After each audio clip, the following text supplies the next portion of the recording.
በአማራ ፋኖ ህዝባዊ ድርጅት የተሰጠ ወቅታዊ መግለጫ። ለአማራ የህልውና ትግል ፈተና የሆኑ አካላት በህዝብና ታሪክ ይጠየቃሉ። ሚያዝያ 20 2017 ዓ.ም የአማራ የህልውና ትግል ግቡን እንዲመታ አማራዊ ድርጅትን መሰረት ማድረግ አለበት። ይህን እውነታ መሰረት አድርጎም የህልውና ትግሉ ሂደት የአማራ ፋኖ ህዝባዊ ድርጅትን በራሱ ጊዜ ወልዶታል። ይህም የህልውና ትግሉ የተጎናጸፈው የበሰለ የእድገት ደረጃ ነጸብራቅ ሆኗል። አማራ ፋኖ ህዝባዊ ድርጅት ብቸኛው የአማራ ህዝብ ተቋማዊ የትግል ድርጅት እንደመሆኑ መጠን ትግሉ አቅጣጫውን እንዳይስት በከፍተኛ የኃላፊነት ስሜት እየተንቀሳቀሰ ይገኛል። በአንጻሩ ትግሉን ወደ ኋላ በመጎተት ላይ የተጠመዱና ራሳቸውን አራቱ የፋኖ አደረጃጀቶች ብለው የሚጠሩት ኃይሎች በትናንትናው ዕለት ማለትም ሚያዝያ 19 2017 ዓ.ም ባወጡት መግለጫ የድርጅታችንን ስም እንደወትሮው ጭቃ ለመቀባት ባዝነዋል። የአራቱ አደረጃጀቶች ጥቂት አመራሮች ያወጡት መግለጫ እንደተለመደው በሐሰት ትርክትና ፍረጃ የተሞላ ብቻ ሳይሆን ከራሱ ይልቅ የሌሎችን ፍላጎት ማስፈጸሚያ ነው።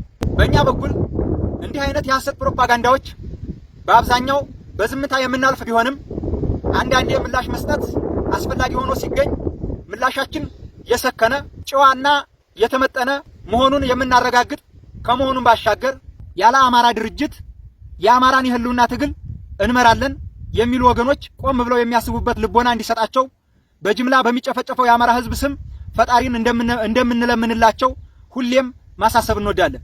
ልክ እንደ ህዝባችን እኛም በፋኖ ስም የሚራገቡ የጎንዮሽ ፍትጊያዎች አምርረን ነው የምንጠላው።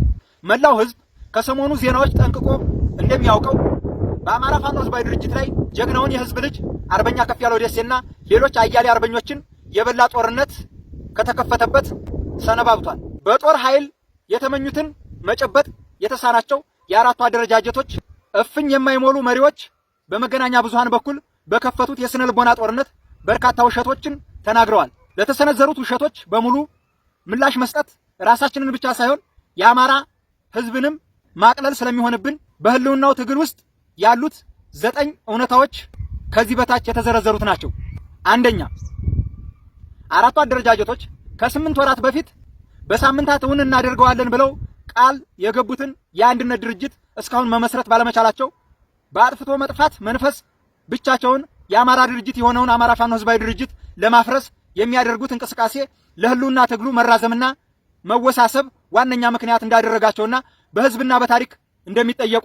ሁለተኛ፣ አንድ ድርጅት መመስረት ያቃታቸው በስልጣን በመጣላት እንደሆነና ከዚህ በፊት በምርጫ ሲሸነፉ አማራ ፋኖ ህዝባዊ ድርጅትን ረግጠው የወጡትም የስልጣን ጥያቄ በማንሳት እንደነበረ። ሶስተኛ፣ በመካከላቸው ያለው አለመግባባት ሲያበሳጫቸውና ተስፋ ሲያስቆርጣቸው አማራ ፋኖ ህዝባዊ ድርጅትን አፈርሳችሁ እንደ ጠቅላይ ግዛት አንድ እንሁን፣ የአማራ ድርጅት አያስፈልግም የሚል ኋላ ቀር የዘመነ መሳፍንት ቀመር ይዘው በቀጠናዊ ወይም በጎጣዊ ትስስር ስም ብቅ ማለታቸውንና በእኛ በኩል በጎጣችን ስም አልተጨፈጨፍንም፣ አልተፈናቀልንም፣ አልተጨቆንም የሚል ምላሽ የሰጠናቸው መሆኑን። አራተኛ፣ በየጠቅላይ ግዛቱ ከአንድ አደረጃጀት በላይ መኖር የለበትም፣ በኃይል እናጠፋቸዋለን ብለው በተደጋጋሚ በአደባባይ የተናገሩት የአራቱ አደረጃጀቶች መሪዎች ብቻ መሆኑን ማንኛውም ሰው ከሚኒስትሪምና ማህበራዊ ሚዲያ በቀላሉ ማረጋገጥ እንደሚችል፣ ይህም የአገዛዙ አጀንዳ መሆኑን። አምስተኛ፣ በተመሳሳይ መንገድ የአማራ ፋኖ ህዝባዊ ድርጅት መሪዎች ሁሌም ስለ አንድነት እንደሚናገሩ ከዚያው ከሚኒስትሪምና ከማህበራዊ ሚዲያ ሁሉም ሰው ማረጋገጥ እንደሚችል።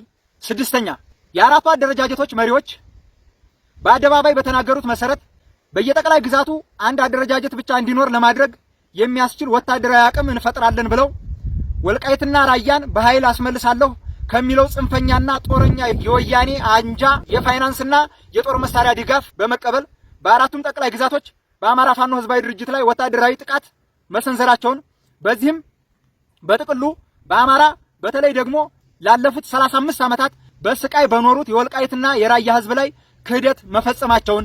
ሰባተኛ፣ አማራ ፋኖ ህዝባዊ ድርጅት ከየትኛውም ወገን የሚፈጸምበትን ወታደራዊ ጥቃት የመከላከል ተፈጥሯዊ መብት እንዳለውና አማራጭም እንደሌለው።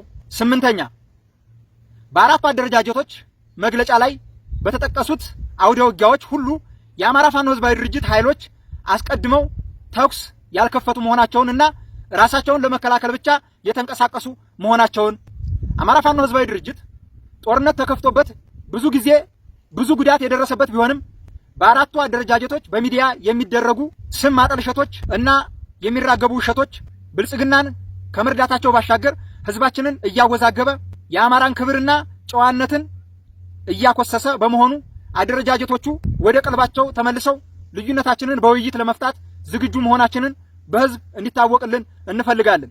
በመጨረሻም በጅምላ የተጨፈጨፈውን አማራ አክብረን ልናስከብረው ይገባል።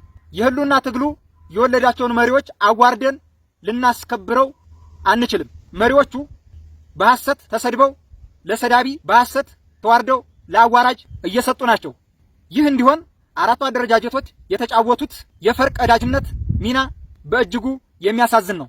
አማራ ሃይማኖተኛ፣ ጀግና፣ ሀገር ወዳድ፣ ታሪክ አክባሪ፣ ይሉኝታ ያለው መሆኑን ወዳጁም ጠላቱም ሲመሰክርለት ኖረዋል። በዚህ ልክ ያልቆመ የፋኖ አደረጃጀት ፈጽሞ ህዝባዊ ሊሆን አይችልም።